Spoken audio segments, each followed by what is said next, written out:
मुंशी प्रेमचंद द्वारा लिखित कहानी नशा।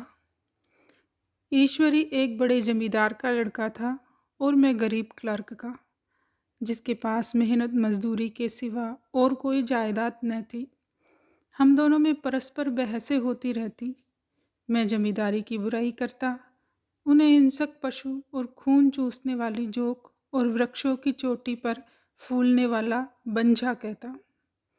वह जमींदारों का पक्ष लेता, पर स्वभावतः उसका पहलू कुछ कमजोर होता था, क्योंकि उसके पास जमींदारों के अनुकूल कोई दलील न थी। वह कहता कि सभी मनुष्य बराबर नहीं होते, छोटे बड़े हमेशा होते रहते हैं। लचीर दलील थी। किसी मानुषीय या नैतिक नियम से इस व्यवस्था का औचित्य सिद्ध करना कठिन था।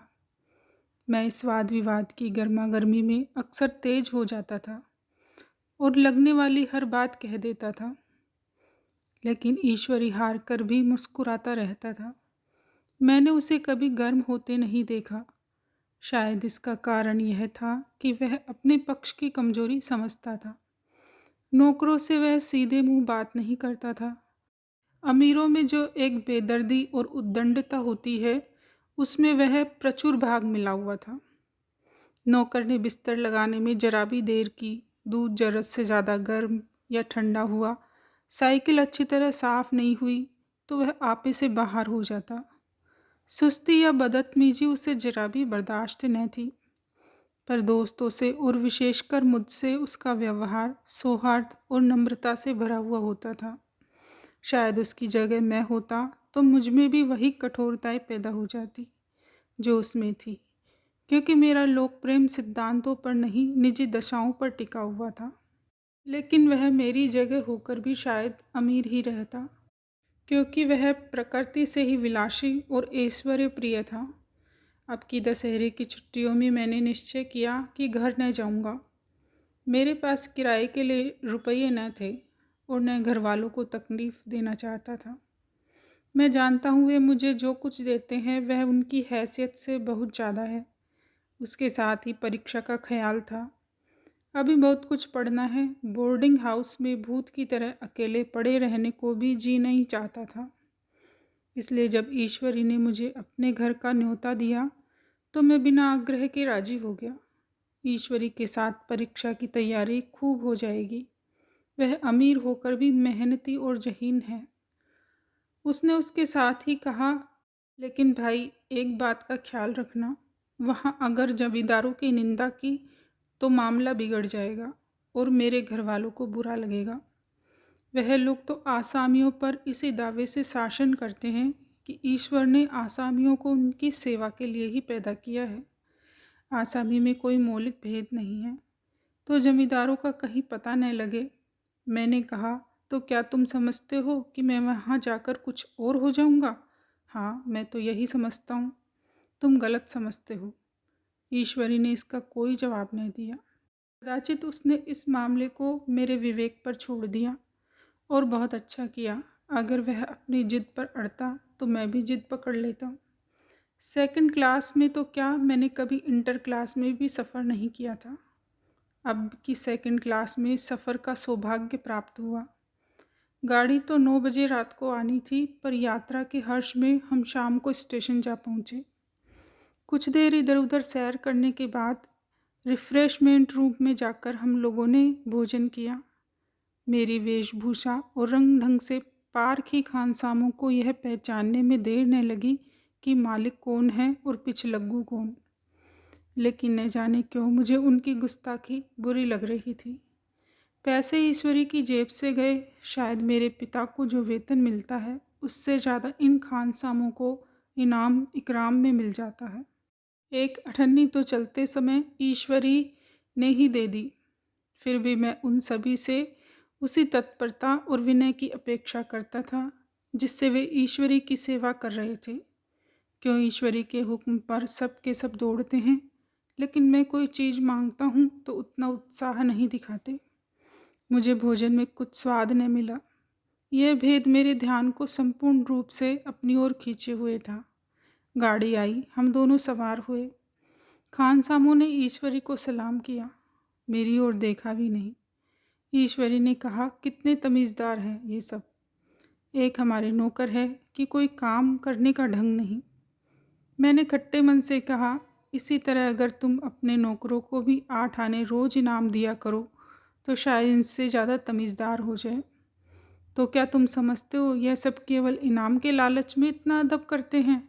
जी नहीं, कदापि नहीं। तमीज़ और अदब तो इनके रक्त में मिल गया है। गाड़ी चली। डाक थी प्रयास से चली तो प्रतापगढ़ जाकर रुकी। एक आदमी ने हमारा कमरा खोला। मैं तुरंत चिल्ला उठा, दूसरा दर्जा है, सेकंड क्लास है।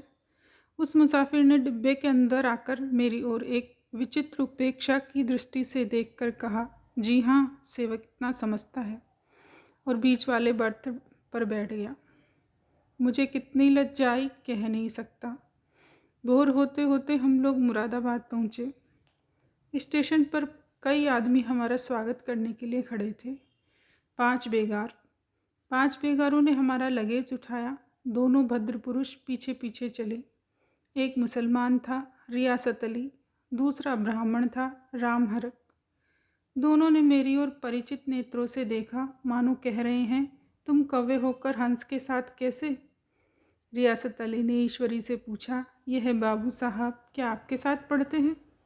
ईश्वरी ने जवाब दिया, हाँ, साथ पढ़ते भी हैं और साथ रहते भी हैं। यूँ कहिए कि आप ही की बदौलत मैं इलाहाबाद पड़ा हुआ हूँ, नहीं कब का लखनऊ चला आया होता। अब कि मैं इन्हें घसीट लाया। इनके घर से कई तार आ चुके थे, मगर मैंने इनकारी जवाब दिलवा दिए। आखिरी तार तो अर्जेंट था, जिसकी फीस 4 आने प्रति शब्द है, पर यहाँ से उनका भी जवाब इनकारी ही था। दोनों सज्जनों ने मेरी ओर चकित नेत्रों से देखा। आतंकित हो जाने की चेष्टा करते जान पड़े। रियासत अली ने अर्धशंका के स्वर में कहा, लेकिन आप बड़े सादे लिबास में रहते हैं। ईश्वरी ने शंका निवारण की, महात्मा गांधी के भक्त हैं साहब, खद्दर के सिवा कुछ पहने ही नहीं, पुराने सारे कपड़े जला डाले। यूँ कहा कि राजा हैं, 2.5 लाख सालाना की रियासत है, पर आपकी सूरत देखो तो मालूम होता है अभी अनाथालय से पकड़ कर आए हैं। राम हरक बोले, अमीरों का ऐसा स्वभाव बहुत कम देखने में आता है, कोई भाप ही नहीं सकता। रियासत अली ने समर्थन किया, आपने महाराज चांगली को देखा होता तो दांतों तले उंगली दबाते।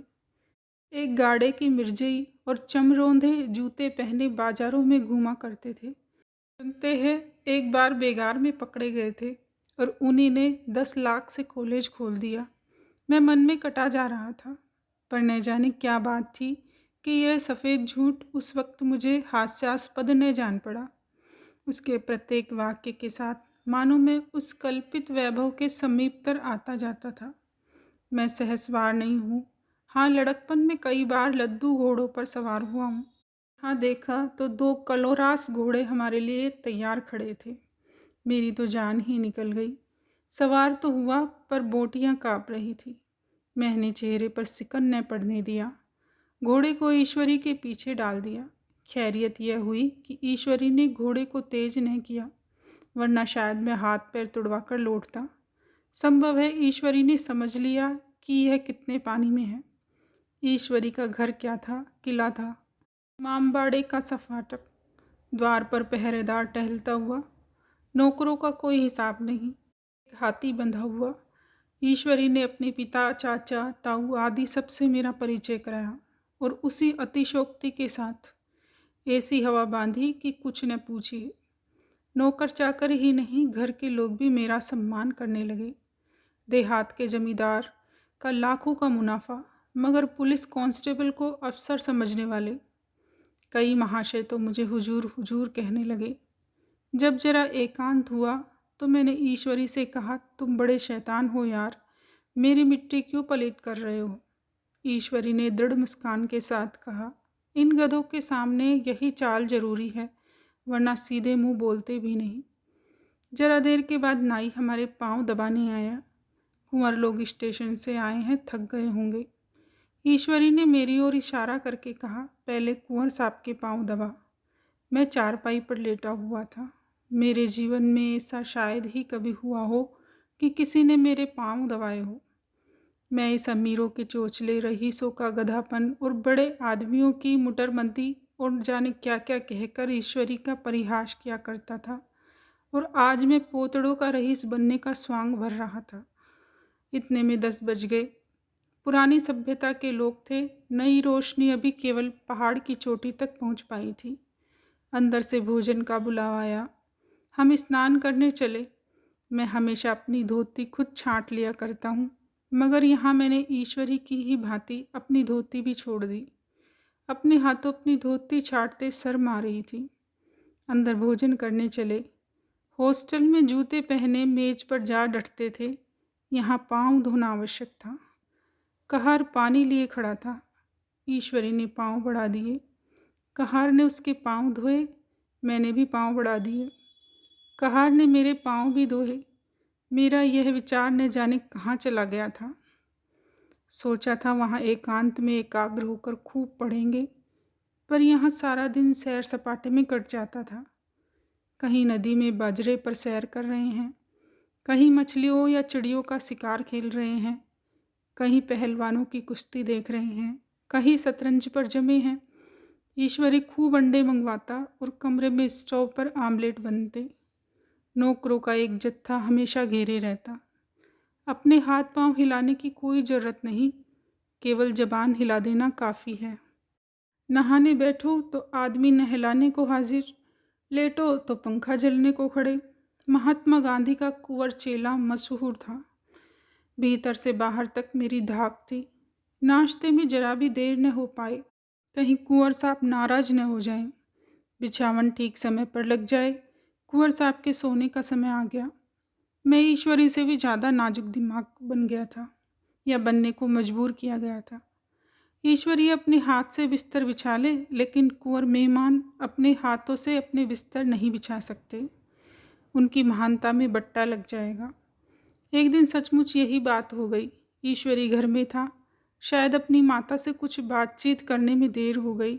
यहाँ 10 बज गए। मेरी आंखें नींद से झपक रही थी, मगर बिस्तर कैसे लगाऊं? कुंवर जो ठहरा। कोई 11:30 बजे मेहरा आया।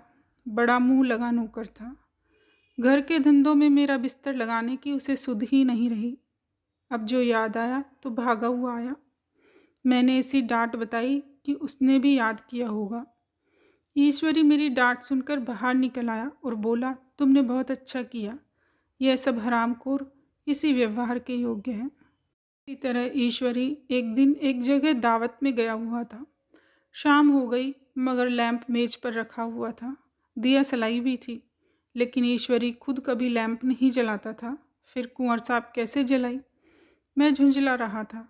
समाचार पत्र आया हुआ रखा था। जी उधर लगा हुआ था, पर लैंप नदारत। दैवयोग से उसी वक्त मुंशी रियासत अली आ निकले। मैं उन्हीं पर उबल पड़ा। ऐसी फटकार बताई कि बेचारा उल्लू हो गया। तुम लोगों को इतने फिक्र भी नहीं कि लैंप तो जलवा दो। मालूम नहीं ऐसे कामचोर आदमियों का यहाँ कैसे गुजर होता है। मेरे यहाँ घंटे पर निर्वाह न हो। रियासत अली ने कांपते हुए हाथों से लैंप जला दिया। वहाँ एक ठाकुर अक्सर आया करता था। कुछ मंचल आदमी था। महात्मा गांधी का परम भक्त। मुझे महात्मा जी का चेला समझकर मेरा बड़ा लिहाज करता था, पर मुझसे कुछ पूछते संकोच करता था। एक दिन मुझे अकेला देख कर आया और हाथ बांध कर बोला, सरकार तो गांधी बाबा के चेले हैं ना। लोग कहते हैं कि यह सुराज हो जाएगा तो जमींदार न रहेंगे। मैंने शान जमाई, जमींदारों के रहने की जरूरत ही क्या है? यह लोग गरीबों का खून चूसने के सिवा और क्या करते हैं? ठाकुर ने फिर पूछा, तो क्यों सरकार, सब जमींदारों की ज़मीन छीन ली जाएगी? मैंने कहा, बहुत से लोग तो खुशी से दे देंगे। जो लोग खुशी से न देंगे उनकी ज़मीन छीननी ही पड़ेगी। हम लोग तो तैयार बैठे हुए हैं। जो ही स्वराज्य हुआ अपने इलाके आसामियों के नाम हिबा कर देंगे। मैं कुर्सी पर पांव लटकाए बैठा था। ठाकुर मेरे पांव दबाने लगा, फिर बोला, आजकल जमींदार लोग बड़ा जुल्म करते हैं सरकार। हमें भी हुजूर अपने इलाके में थोड़ी सी ज़मीन दे दें तो चलकर वहीं आपकी सेवा में रहे। मैंने कहा, अभी तो मेरा कोई इख्तियार नहीं है भाई, लेकिन जो ही इख्तियार मिला मैं सबसे पहले तुम्हें बुलाऊंगा। तुम्हें मोटर ड्राइवरी सिखाकर अपना ड्राइवर बना लूँगा। सुना उस दिन ठाकुर ने खूब भंग पी और अपनी स्त्री को खूब पीटा और गांव में महाजन से लड़ने को तैयार हो गया। छुट्टी इस तरह तमाम हुई और हम फिर प्रयाग चले। गांव के बहुत से लोग हम लोगों को पहुंचाने आए। ठाकुर तो हमारे साथ स्टेशन तक आया। मैंने भी अपना पार्ट खूब सफाई से खेला और अपनी कुबेरोचित विनय और देवत्व की मुहर हर एक हृदय पर लगा दी। जी तो चाहता था हर एक नौकर को अच्छा इनाम दूं, लेकिन वह सामर्थ्य कहाँ थी। वापसी टिकट था, केवल गाड़ी में बैठना था, पर गाड़ी आई तो ठसाठस भरी हुई। दुर्गा पूजा की छुट्टियां भोगकर सभी लोग लौट रहे थे। सेकंड क्लास में तिल रखने की जगह नहीं। इंटरव्यू क्लास की हालत उससे भी बदतर। ये आखिरी गाड़ी थी, किसी तरह रुक न सकते थे। बड़ी मुश्किल से तीसरे दर्जे में जगह मिली। हमारे ऐश्वर्य ने वहाँ अपना रंग जमा लिया, मगर मुझे उसमें बैठना बुरा लग रहा था। आए थे आराम से लेटे लेटे, जा रहे थे सिकुड़े हुए। पहलू बदलने की भी जगह नहीं थी। कई आदमी पढ़े लिखे भी थे। वे आपस में अंग्रेजी राज्य की तारीफ करते जा रहे थे। एक महाशय बोले, ऐसा न्याय तो किसी राज्य में नहीं देखा, छोटे बड़े सब बराबर। राजा भी किसी पर अन्याय करे तो अदालत उसकी गर्दन दबा देती है। दूसरे सज्जन ने समर्थन में किया, अरे साहब, आप खुद बादशाह पर दावा कर सकते हैं, अदालत में बादशाह पर डिग्री हो जाती है।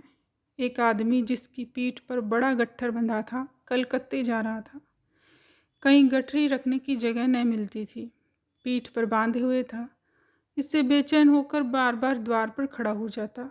मैं द्वार के पास ही बैठा हुआ था। उसका बार बार आकर मेरे मुंह को अपनी गठरी से रगड़ना मुझे बहुत बुरा लग रहा था। एक तो हवा यूं ही कम थी, दूसरे उस गंवार का आकर मेरे मुंह पर खड़ा हो जाना मानो मेरा गला दबाना था। मैं कुछ देर तक जब्त किए बैठा रहा। एकाएक मुझे क्रोध आ गया। मैंने उसे पकड़कर नीचे ठेल दिया, 2 तमाचे जोर जोर से लगाए। उसने आंखें निकाल कर कहा, क्यों मारते हो बाबूजी, हमने भी किराया दिया है। मैंने उठकर 2-3 तमाचे और जड़ दिए। गाड़ी में तूफान आ गया। चारों ओर से मुझ पर बौछार पड़ने लगी। अगर इतने नाजुक मिजाज हो तो अव्वल दर्जे में क्यों नहीं बैठे?